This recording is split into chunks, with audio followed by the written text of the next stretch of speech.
بسم اللہ الرحمن الرحیم۔ السلام علیکم ورحمۃ اللہ وبرکاتہ۔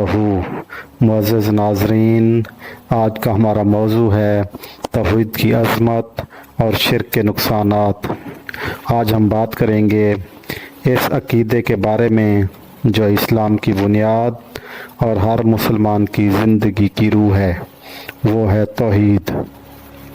توحید وہ روشنی ہے جو دلوں کو اللہ کی طرف کھینچتی ہے، جبکہ شرک وہ اندھیرا ہے جو انسان کو گمراہی، محرومی اور عذاب کی طرف لے جاتا ہے۔ توحید ہمیں اللہ سے جوڑتی ہے اور شرک ہمیں اس سے دور کرتا ہے۔ آئیے آج ہم حدیث نبوی صلی اللہ علیہ وآلہ وسلم کی روشنی میں توحید کی عظمت اور شرک کے نقصانات کو سمجھنے کی کوشش کرتے ہیں۔ حدیث مبارکہ اردو ترجمہ۔ حضرت معاذ بن جبل رضی اللہ تعالیٰ عنہ سے روایت ہے کہ میں نے عرض کیا، یا رسول اللہ، مجھے ایسا عمل بتائیے جو مجھے جنت میں داخل کر دے اور جہنم سے دور کر دے۔ آپ صلی اللہ علیہ وآلہ وسلم نے فرمایا، تم نے بہت بڑی بات پوچھی ہے، لیکن جس کے لیے اللہ آسان کر دے اس کے لیے یہ آسان ہے۔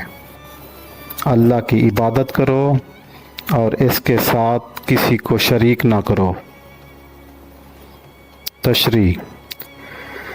یہ حدیث توحید کی اہمیت کو نہایت واضح انداز میں بیان کرتی ہے۔ نبی کریم صلی اللہ علیہ وآلہ وسلم نے جنت کی سب سے پہلی شرط یہی رکھی کہ اللہ کے ساتھ کسی کو شریک نہ کیا جائے۔ وہ شرک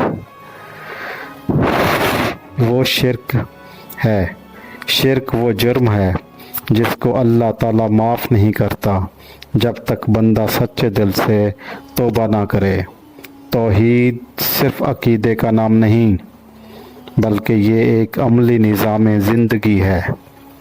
توحید ہمیں سکھاتی ہے کہ ہم صرف اللہ پر بھروسہ کریں، اسی سے مدد مانگیں، اسی کے آگے جھکیں اور اسی کی رضا کے لیے جئیں اور اسی کی رضا کے لیے مریں، جبکہ شرک انسان کو عاجز مخلوق کے سامنے جھکنے پر مجبور کرتا ہے، جو کہ انسانی عزت کے بھی خلاف ہے، انسان کے وقار کے بھی خلاف ہے اور رب العالمین کی شان کے بھی یہ خلاف ہے۔ اللہ تعالیٰ مجھے اور آپ کو اپنے در پر جھکنے کی توفیق عطا فرمائے، نیک اولیاء کی صحبت میں رہنے کی توفیق عطا فرمائے، جعلی پیروں سے بچنے کی توفیق عطا فرمائے اور دوسروں کے در کے آگے غیروں کے در پر جھکنے سے بچنے کی توفیق عطا فرمائے اور اپنے در پر جھکنے کی توفیق عطا فرمائے۔ آمین۔ اگر آپ نے ہمارا چینل ابھی تک سبسکرائب نہیں کیا تو ہمارا چینل سبسکرائب کر دیں، بیل آئیکن کے بٹن کو دبا دیں اور ویڈیو کو لائک کرنا ہرگز نہ بھولیے گا۔ جزاک اللہ۔ اللہ حافظ۔